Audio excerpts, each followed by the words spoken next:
My name is Gable Van Beek, and today I'll be talking about acts of courage during World War II.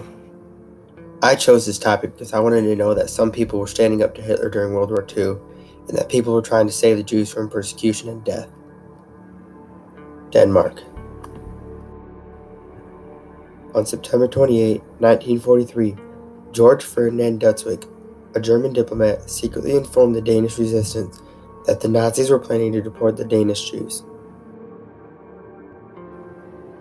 The Danes responded by trying to smuggle the Jews by sea to neutral Sweden. Within a 2-week period, fishermen helped ferry some 7,200 Danish Jews and 689 Jewish family members to safety across a narrow body of water separating Denmark from Sweden. This is the story of David Bergman, who survived the Holocaust. David was born to religious Jewish parents in a small town in Lithuania. While David's parents worked, he would be at home having a good time. They had a beautiful home with all the necessary comforts, including an outhouse in the back. That all changed in 1944, when David was deported to Auschwitz with his father and then transported to Plaszow. David was sent to the Gross Rosen camp and to Rotterbach. He was then among 3 out of 150 in a cattle car who survived transportation to Dachau. He was then rescued by inmates before he could be taken to the crematorium. I had already passed out virtually. I was 3 out of the 150 that survived. The rest of them just lay dead.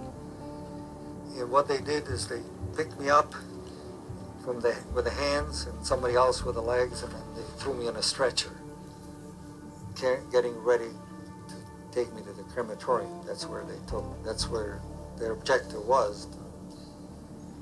And somehow somebody was carrying me, noticed the hand moving, that I was still alive. So at a risk to his life, he took me into a barrack. It was actually like a shower room. And I was dazed at that time, virtually. I had no idea. I thought, and when I came to the bathroom there, I woke up and I thought I was dead. I was not like in another world. What are these people doing here? Where am I? And I thought, it was totally dazed. I couldn't figure out even where I am. And then somebody came over and told me what happened, explained to me that you were just a few seconds away from being thrust into the crematorium. And they saw that you were still alive. They said, you were the first youth that age who actually made it alive. And then they took me and they hid me secretly in their barracks. So I was not even supposed to have been there.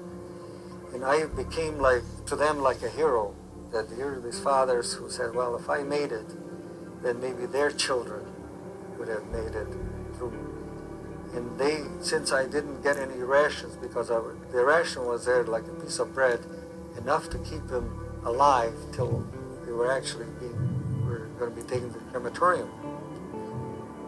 And each one would take a piece of bread, they would break off a piece and make out a slice for me so that I could survive. They said, Dave, you must survive and let the world know what happened. I hope you've all learned something through watching my presentation on how some people were willing to risk their lives to save others.